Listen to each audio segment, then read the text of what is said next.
The letter arrived on a Tuesday morning, tucked between a grocery store flyer and my electric bill. 3 sentences, 72 hours, and a threat that would change everything. But Patricia Hawthorne had no idea who she was dealing with, or what I'd buried in my past to build the quiet life she was about to destroy. I remember the texture of that paper between my fingers. Cheap, bureaucratic, the kind that scratches when you fold it.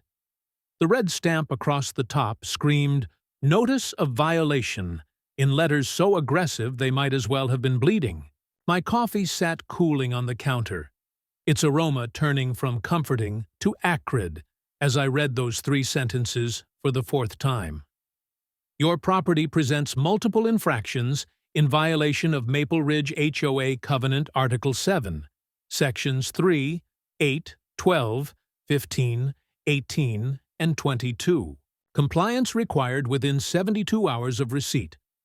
Failure to remedy will result in fines of $500 per day per violation and potential foreclosure proceedings as outlined in your homeowner agreement. My hands weren't shaking from fear. That's important to understand. They were trembling with something else, a familiar rage, hot and precise, the kind I'd felt in conference rooms when opposing counsel played dirty, when CEOs lied under oath, when the system bent toward whoever had the sharpest teeth. It was the fury I'd promised myself I'd left behind when I walked away from 15 years of corporate law 8 months ago. I'd moved to Maple Ridge for peace, for quiet, for the kind of anonymous suburban existence where nobody knew my name or my track record, or the reputation I'd built as the attorney you called when you absolutely needed to destroy someone's life legally. The neighborhood looked like it had been stamped from a cookie cutter. 67 homes arranged in perfect curves around artificial ponds and professionally maintained common areas. Every lawn measured exactly 2.3 inches in height. Every mailbox painted identical colonial black. Every driveway pressure-washed to suburban perfection. Conformity wasn't just encouraged in Maple Ridge, it was currency. And I'd been foolish enough to think I could buy in with my head down and my past buried. My house was the small ranch at the end of Sycamore Lane, the one with the garden that didn't quite match, where my neighbors had regimented rows of hostas and ornamental grasses approved by the HOA's acceptable plantings list. I'd let wildflowers grow. Black-eyed Susans, purple coneflowers, wild bergamot that attracted hummingbirds at dawn. I'd built a birdhouse from reclaimed wood, hung wind chimes made from driftwood I'd collected on a weekend trip to the coast. Small rebellions. Harmless, I'd thought. I'd thought wrong. The neighborhood had a hierarchy you could feel the moment you drove through the brick entrance with its pretentious wrought iron gates that never actually closed. At the top sat Patricia Hawthorne, HOA president for 6 consecutive years, ruling from her corner lot McMansion with its 3-car garage and professionally decorated seasonal wreaths. Below her, a scattered network of loyalists and sycophants. And at the bottom, the rest of us, heads down, blinds closed, living in the collective silence of the terrified. I'd met Patricia 3 months after moving in, at a mandatory HOA meeting I'd foolishly assumed would last 30 minutes. The community center conference room had smelled like burnt coffee and air freshener trying to mask mildew. 23 residents sat in folding chairs arranged in neat rows, nobody making eye contact. Patricia held court at the front table, elevated on a small platform she'd apparently had installed during her 2nd term. She was exactly what you'd imagine if someone said HOA tyrant out loud. Blonde hair sprayed into a helmet that hadn't moved since 2003. Designer athleisure, the kind that costs $200 and has never seen the inside of a gym. Her lips stayed pursed, in permanent disapproval, like she'd been sucking lemons since birth. And that charm bracelet. Jesus, that charm bracelet. Every time she moved her wrist, it jangled like warning bells, each charm representing some achievement in her fiefdom. President 2018. Neighborhood Beautification Award. Community Excellence. Her voice switched between two modes. Syrupy sweet for those who obeyed. Ice cold for everyone else. Welcome to our quarterly meeting, she'd said, her smile not reaching her eyes. We have an exciting presentation today on maintaining property values in our beloved community. 45 minutes. She'd subjected us to a 45-minute PowerPoint presentation with pie charts about acceptable color palettes and graphs showing how non-conforming elements decreased property values by up to 3.7%. Every few slides, her gaze would sweep the room, lingering on the newer residents with barely concealed contempt. Some newcomers, she'd said, pausing for emphasis, don't yet understand our standards, our traditions, what makes Maple Ridge special. Her eyes had landed on me for a beat too long. But they'll learn. 1 month later, my first violation notice arrived. My mailbox, the one that came with the house, weathered to a distinguished gray after years of sun and rain, was apparently non-compliant. The HOA standard was colonial black. The fine, $150, I'd paid it. Painted the damn mailbox, told myself. This was the price of suburban peace, that I'd chosen this life specifically to avoid conflict.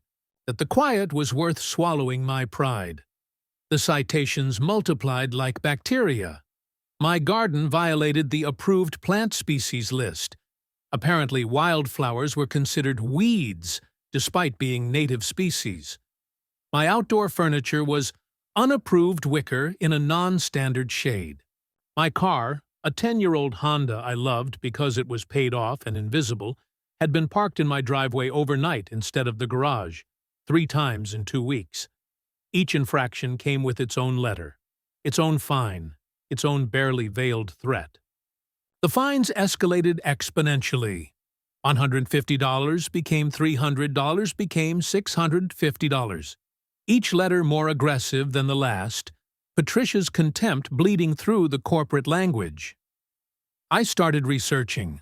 Old habit from my legal days, when something smells wrong, pull the thread until the whole sweater unravels.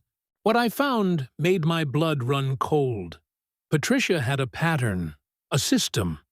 She'd target newcomers who didn't immediately fall in line, immigrant families, anyone who questioned her authority at meetings, anyone who just didn't fit her vision of Maple Ridge. A retired teacher on a fixed income had been foreclosed on last year after $23,000 in violation fines she couldn't pay. A young couple with twins had been bankrupted by legal fees fighting Patricia's enforcement actions, finally selling at a loss just to escape. The current letter, the one cooling my coffee and heating my blood, represented 6 violations totaling $3,200 in potential fines, with a threat of lien placement on my property if I didn't comply within 72 hours. I stood at my kitchen window, watching Patricia, 3 houses down, measuring Mrs. Chen's lawn with a tape measure she carried like a weapon. She wore white capri pants and a pink polo, her charm bracelet catching the morning sun. Every few feet, she'd stop, measure, make notes on her clipboard with theatrical precision. This wasn't about rules. Rules were neutral, applied equally, designed to maintain order. This was about control, about power, about breaking people down until they either conformed completely or fled entirely. I realized something then, standing in my kitchen with that violation notice crinkling in my grip. Patricia had done her research on me. She knew I was a freelance writer now. She'd seen the exhaustion in my eyes at that first meeting, the defeat of someone who'd walked away from their career. She'd marked me as another easy target, another future statistic in her foreclosure pipeline. But she'd missed one crucial detail. A slow smile crossed my face. The kind I hadn't felt in 8 months. The kind that used to make opposing counsel nervous in depositions. Before I wrote stories, I destroyed people legally for a living. Corporate litigation, breach of fiduciary duty cases, white-collar fraud. I'd built my reputation taking down CEOs who thought themselves untouchable, executives who'd constructed elaborate schemes to steal from shareholders, board members who'd hidden behind corporate veils, and I'd never lost a case. Patricia Hawthorne had just made the mistake of her life. She'd targeted someone who knew exactly how to dismantle someone like her, piece by documented piece. Someone who'd spent 2 decades learning where tyrants hide their secrets. She thought she'd researched me. She thought she knew who I was. She had no idea who she was dealing with. I set down the violation notice, opened my laptop, and started typing. Not a story this time. A request for HOA records. Every meeting minute, every financial statement, every violation issued in the past 6 years. It was time to go to work. Patricia's kingdom was built on a foundation of fine print and fear, perfected over 6 years of systematic intimidation. But every empire has cracks, and I'd spent 2 decades learning exactly where to look. What I found in those HOA documents didn't just surprise me. It made me realize Patricia had been running the longest con in Maple Ridge history. The request went out Wednesday morning. Professional, polite, citing exactly which state statutes entitled me to full and complete access to all HOA books, records, and documents within 10 business days of written request. Patricia's response came within 3 hours. A phone call, not a letter. Her voice dripping with condescension through my voicemail. "Mr. Morrison, this is Patricia Hawthorne, HOA president. We don't just hand out sensitive documents to anyone who asks. These records contain private information about your neighbors. I'm sure you understand we have to be protective of our community's confidentiality." I called back immediately, caught her live. "Actually, Patricia, State Code 47-249-76 requires HOAs to provide complete financial records, meeting minutes, and violation logs to any homeowner upon written request. Failure to comply within 10 days is a violation of your fiduciary duty as president and opens the board to personal liability." Silence, long enough that I could hear her breathing change. "Additionally," I continued, my old courtroom rhythm coming back like muscle memory, "HOA presidents are fiduciaries under state law. That means transparency isn't optional. It's mandatory. So I'll expect those records by next Friday." "All of them?" Her voice went from syrupy to ice. "And if there are costs associated with compiling such an extensive request? State code caps document production fees at actual copying costs, not to exceed 25 cents per page." "I'll pay it gladly." Another pause. "Then, I'll have the board discuss your request." The board doesn't get to discuss a legal requirement. 10 days, Patricia. I'll be counting." I hung up before she could respond. First power move. I'd seen that flicker of uncertainty in her voice, that momentary crack in the armor. She'd spent 6 years dealing with frightened homeowners who didn't know their rights. She'd just encountered someone who did. The boxes arrived on day 9, 6 of them delivered by a clearly annoyed Patricia herself, stacked on my porch with more force than necessary. "I hope you find whatever you're looking for," she said, that venomous smile plastered on her face. "Some people have too much time on their hands," I smiled back. "Some people don't appreciate thorough neighbors. Thanks for these." My home office transformed overnight. Documents spread across every surface: dining table, coffee table, floor. Color-coded sticky notes marked irregularities. A timeline grew on my wall, red string connecting events like I was tracking a serial killer. Which, in a financial sense, I was. The musty smell of old paper filled my house. My keyboard clicked at 2 a.m., then 4 a.m., then through dawn. Cold coffee cups multiplied on every flat surface. My cat, Murphy, watched from the doorway with growing concern, like he sensed his owner's old self emerging from wherever I'd buried it. The first pattern emerged after 16 hours of reading. Selective enforcement. Blatant, systematic, personal. I created a spreadsheet. Every violation issued in 6 years, cross-referenced with who received it. The data was damning. Residents who'd questioned Patricia at meetings. Average 12.0. Sino falays. For 3 violations per year. Residents who'd never spoken up. Average 0.8 violations per year. Patricia's friends, the women who had coffee with her, whose holiday parties she attended. 0 violations.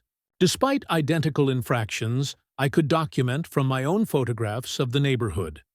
Mrs. Chen's fence had rust spots identical to her friend Sandra's fence, 3 streets over.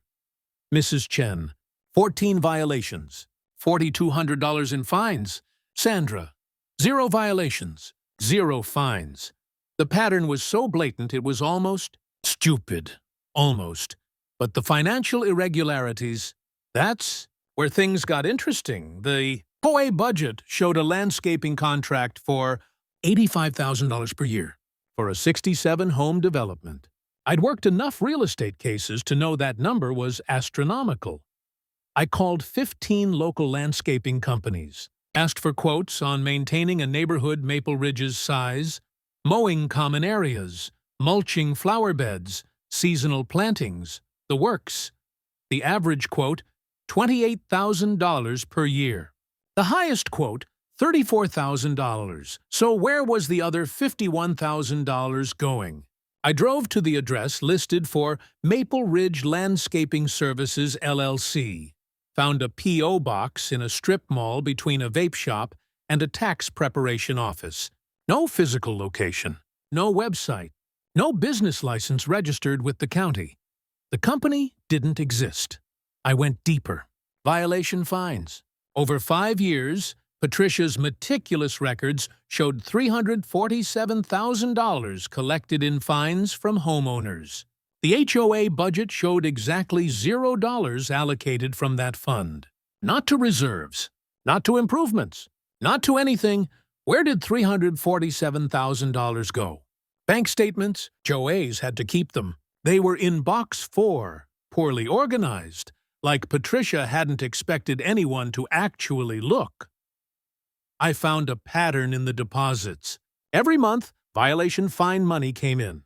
Every month, an identical transfer went out to an account listed only as RPH LLC. Ridge Property Holdings, LLC. I ran the business registration through the state's online database. Filed 6 years ago. Principal member and registered agent. Patricia Lynn Hawthorne. My screen glowed in the dark office. Murphy had given up on me and gone to bed. I sat surrounded by evidence of what I'd suspected but hadn't wanted to believe. Patricia hadn't just been enforcing rules.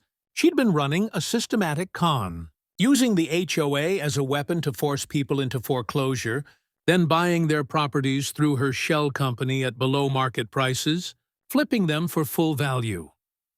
I cross-referenced the foreclosure records with Ridge Property Holdings real estate transactions. 12 families foreclosed in 6 years. 12 properties purchased by RPH LLC at 40–60% below market value. 12 properties resold within 6 months at full market value. Estimated profit, $2.1 million. I leaned back in my chair, my old prosecutor's instinct humming. This wasn't just HOA overreach. This was fraud, breach of fiduciary duty, possibly racketeering if I could prove a pattern of organized criminal activity. Patricia Hawthorne had been systematically stealing from her neighbors for 6 years. My doorbell rang at 11 p.m. on a Thursday, late enough that my hand went to my phone instinctively, ready to call 911 through the peephole. Margaret Chen, my neighbor 3 houses down, 73 years old, Widowed 2 years ago, always kind, always quiet. She stood on my porch in her bathrobe, trembling. I opened the door. "Margaret? What's wrong?" She held out a letter with shaking hands. I knew that red stamp before I even looked. "I don't know what to do," she whispered. "I don't have the money. She says I have 30 days. I read the violation. Roof shingles weathered beyond acceptable standards. Replacement required within 30 days. Cost estimate attached. $45,000. Margaret lived on Social Security and her late husband's pension. She didn't have $45,000. Patricia knew that. She came to visit me, Margaret continued, her voice breaking.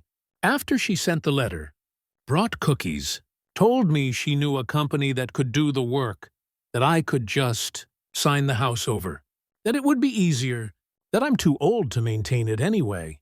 She was so nice about it, Jake. Maybe she's right. Maybe I am too old. I saw my mother in Margaret's eyes. Same age, same fear, same exhaustion of someone told they're too old, too much trouble, too in the way. Margaret. I kept my voice steady. Gentle. Don't sign anything. Nothing. Do you understand? Give me 2 weeks. Just 2 weeks. Can you do that? What are you going to do? Something I should have done a long time ago. I handed back the letter. Don't sign anything. Promise me.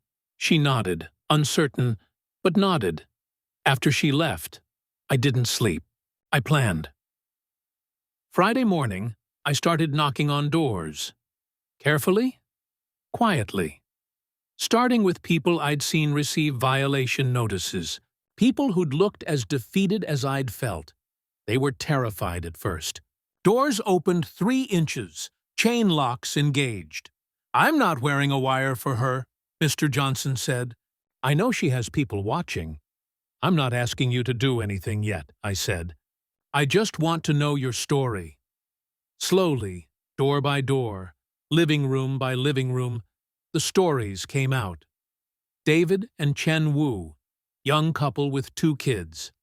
Their 6-year-old had drawn pictures of the mean lady who wants to take our swing set. Patricia had issued $8,000 in fines for an unapproved playground structure, the same swing set, sold at the neighborhood Home Depot, installed in a dozen other yards. Robert Martinez, Marine veteran, Purple Heart recipient. Patricia had threatened him with fines for an American flag she deemed oversized and inappropriate. His fury was barely contained, his jaw tight as he showed me the letter. The Johnsons, Marcus and Alicia, only black family in our section. Their documentation told a story of its own. 17 violations in 18 months. Garbage cans visible from street.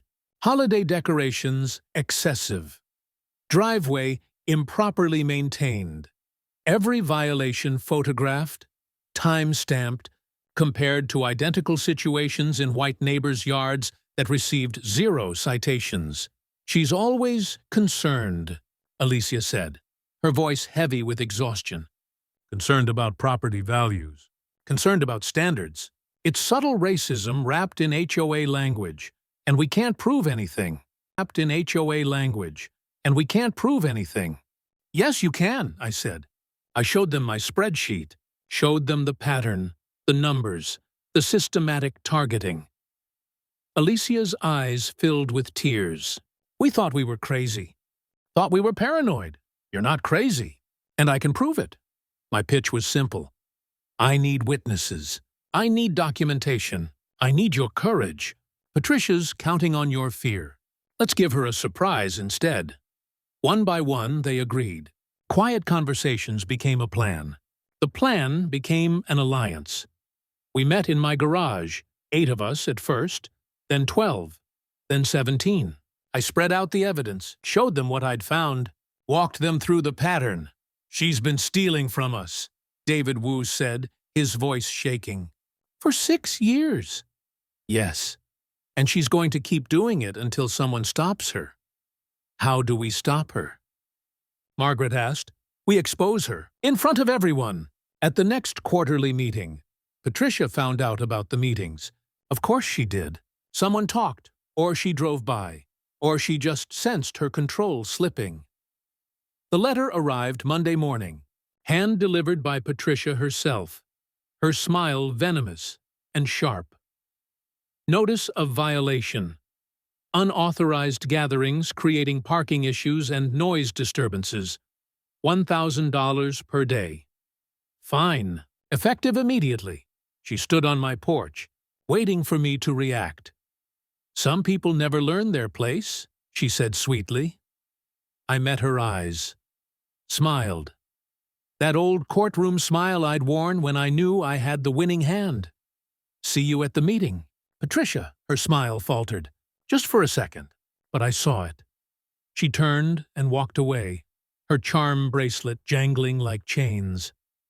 The HOA meeting room on October 3rd felt like a courtroom, and in a way, it was.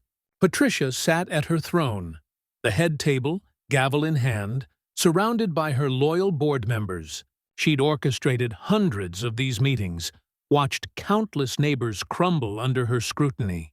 But tonight, she'd faced something she'd never encountered before. Someone who knew exactly how to dismantle everything she'd built, piece by documented piece. The community center's fluorescent lights hummed overhead, that specific frequency that makes your teeth ache. The smell of burnt coffee mixed with industrial cleaning solution.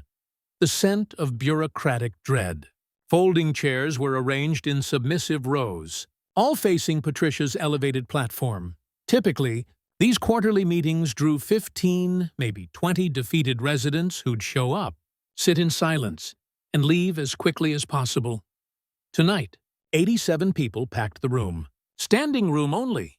People lined the walls, sat on the floor, crowded in the doorway. Patricia's confusion was visible for exactly 3 seconds before her mask of authority snapped back into place. This isn't a social gathering. People, she said, banging her gavel. Please respect the meeting format. I sat in the back row, manila folder in my lap, laptop bag at my feet, surrounded by my alliance, Margaret on my left, Robert on my right, David and Chen behind me, the Johnsons to my side. 17 of us scattered through the crowd, nervous but resolute. Patricia ran through her standard agenda. Treasurer's report, sanitized, meaningless. Landscaping update, glowing. Violation statistics, presented as community improvement metrics.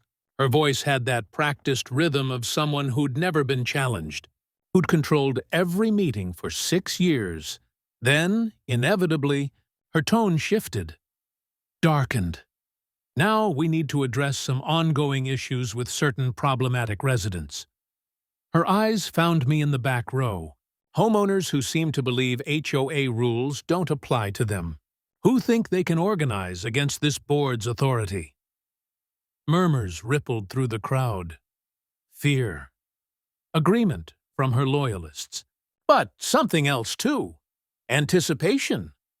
Fortunately, Patricia continued, the covenants are clear. Violations will be enforced. Standards will be maintained. This board takes its responsibilities seriously. I requested speaking time, I said, standing. My voice carried. Courtroom training. Under homeowner concerns, state law requires you to allow it. Patricia's jaw tightened. Mr. Morrison, there are proper procedures. Code 47-249-82, paragraph 4. Any homeowner may address the board during designated comment periods. I submitted my request in writing 72 hours ago, as required. You have to let me speak. The room went silent. People weren't used to hearing anyone challenge Patricia's authority directly. Her smile was ice. 5 minutes. I'll need 10.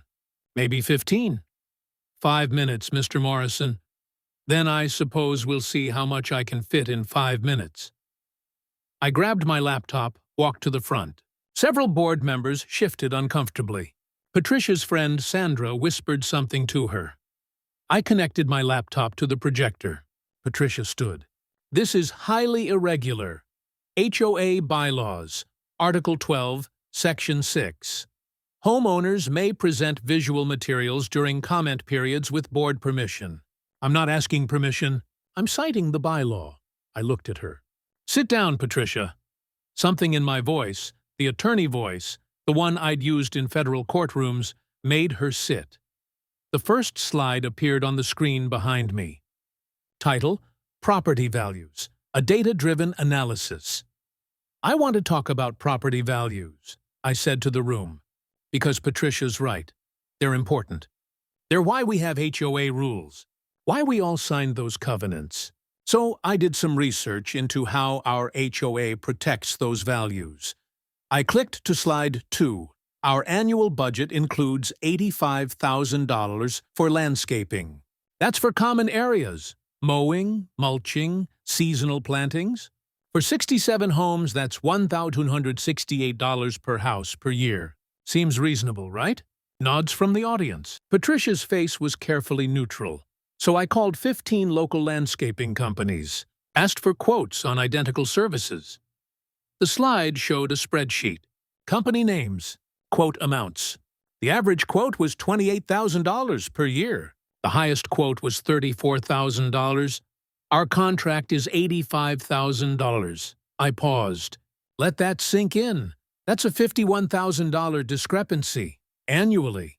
So I looked into Maple Ridge Landscaping Services, LLC, our contractor. Next slide, a photo of the strip mall P.O. box.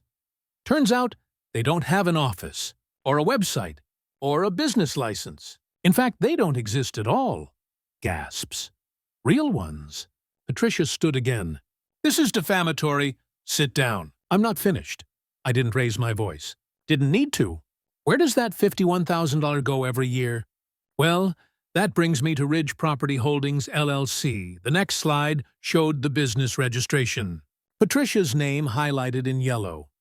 Ridge Property Holdings is owned by our HOA president, Patricia Hawthorne. Over the past 6 years, RPH LLC has purchased 12 properties in this neighborhood. All 12 were foreclosed due to unpaid HOA fines. All 12 were purchased at 40 to 60% below market value. All 12 were resold within 6 months at full market value. The room erupted. Not whispers now, actual voices, anger, shock. Patricia's face had gone from pale to red to an alarming purple. Those are public transactions. Perfectly legal. Legal when you're not the one creating the foreclosures, I said. But you are. Because you control the violations. You control the fines. You control who gets targeted. Next slide, side-by-side photos.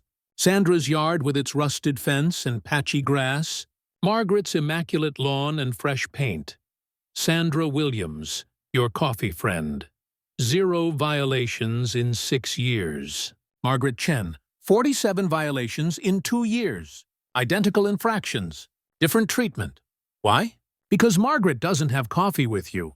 Because Margaret questioned a budget item at a meeting. Because she doesn't fit your vision. I clicked through more comparisons. The pattern was damning. David and Chen Wu, $8,000 in fines for an approved swing set. Robert Martinez, threatened for displaying an American flag.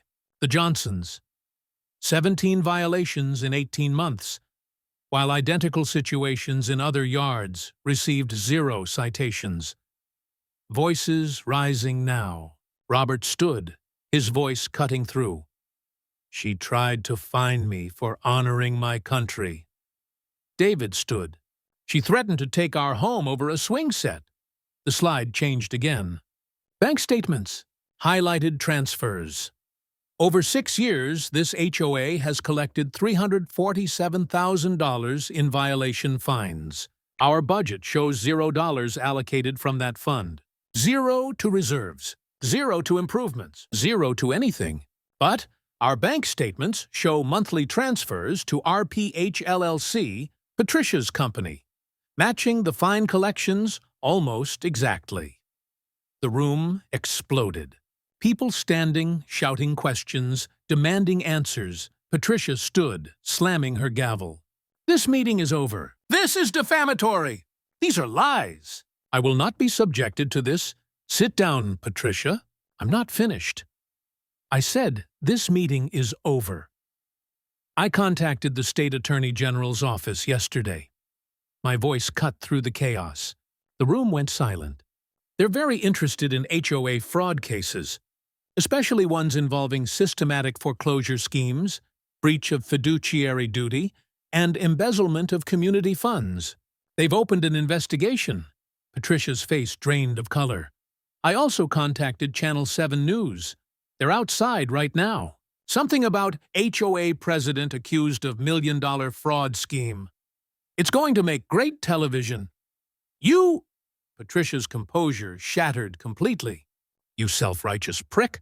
You have no idea what it takes to maintain standards. These people are children who need guidance. I built this neighborhood. I made it valuable. You exploited it, I said quietly. You weaponized rules to steal from your neighbors. And now it's over. Rules to steal from your neighbors. And now it's over. Margaret stood. Her voice shook but carried. She told me I was too old, that I should just let my house go. I trusted her. David held up his daughter's drawing, the crude crayon sketch of the mean lady. My 6-year-old draws pictures of her nightmares. Robert. I served this country for 20 years. She used the flag, to threaten me. The Johnsons stood together, silent, holding up their documentation, the pattern of discrimination impossible to ignore. Others stood, one by one, years of suppressed pain erupting in the fluorescent light of that community center. The board members, Patricia's supposedly loyal supporters, were shifting uncomfortably. 3 of them quietly stood and moved away from the table, distancing themselves. Patricia stood alone at her elevated table, mascara beginning to run, her perfect composure crumbling. I move for an emergency vote, someone called out. Mr. Johnson. Removal of Patricia Hawthorne as HOA president and board member, and a vote to pursue legal action for recovery of stolen funds. Seconded. Multiple voices. Patricia was screaming now. You can't do this. I'll sue every one of you. My lawyer will. Your lawyer, I said, will probably advise you to get a criminal defense attorney. Because what you did isn't just a civil matter. The vote happened fast. Show of hands. Counted 3 times to be sure. 84 in favor. 1 against. Patricia. 2 abstentions. Patricia grabbed her papers with shaking hands, her designer bag, her gavel, her charm bracelet jangling frantically. You'll regret this, she hissed. All of you. You have no idea how to run this neighborhood without me. It'll fall apart. You'll beg me to come back. Nobody spoke. They just watched. A gauntlet of silent, staring neighbors as Patricia Hawthorne, former Queen of Maple Ridge, walked through them toward the exit. The sound of her Mercedes speeding away echoed through the open doors. The arrest happened on a Wednesday. Channel 7 covered it with the enthusiasm of local news, finding an actually interesting story. Former HOA president arrested in multi-year fraud scheme. Patricia in handcuffs, her lawyer trying to block the cameras, her face a mask of fury and disbelief. Charges. Fraud. Embezzlement. Breach of fiduciary duty. The Attorney General was being thorough. The foreclosed families were being contacted. Settlements negotiated. It wouldn't undo the pain, but it was something. Restitution. Acknowledgement. The HOA held emergency elections. Margaret Chen, at 73 years old, became president by unanimous vote. Never thought I'd be doing this at my age, she said at her first meeting. But here we are. New rules. No violation fines without board majority approval. No contracts without competitive bids. No foreclosure proceedings without giving homeowners genuine support options first. And for God's sake, people can plant whatever flowers they want. The applause was genuine. Relieved. The sound of people remembering what community was supposed to feel like. I sit at my desk now, writing this. My garden has exploded with wildflowers, black-eyed Susans spreading into Mrs. Johnson's yard, Coneflowers marching across David's property line. Nobody's complained. Yesterday, I saw Robert installing a flagpole. Biggest American flag you've ever seen. Absolutely beautiful. People ask me why I didn't just move, why I stayed and fought. The truth is complicated. I'd spent my whole career helping corporations destroy people. Hostile takeovers. Litigation designed to bankrupt opponents. Legal warfare where the goal wasn't justice. It was obliteration. I was good at it. Made partner by 34. Made six figures by 36. Made myself sick by 40. Maybe taking down Patricia was penance. Maybe it was therapy. Maybe I just learned something I'd forgotten in those conference rooms. That the law is supposed to protect people, not prey on them, or maybe I'd just finally found something worth fighting for. Home isn't about perfect lawns. It isn't about colonial black mailboxes or approved plant species or any of the bullshit rules Patricia used as weapons. Home is about standing your ground when someone tries to take it from you. It's about looking at injustice and deciding you're not going to be one more person who stays silent. Patricia thought her rules made her untouchable. She'd run her con for 6 years, perfected it, gotten away with it. She'd forgotten the oldest rule of all. Every tyrant falls eventually. You just need one person willing to push. Murphy jumps on my desk, purring, scattering my notes. Through the window, I watch Margaret chatting with the Woos in their yard, laughing about something. Robert's flag snaps in the wind. Chen's kids play on that swing set without fear. This is what winning looks like. Not perfect, not manicured, not controlled, just real.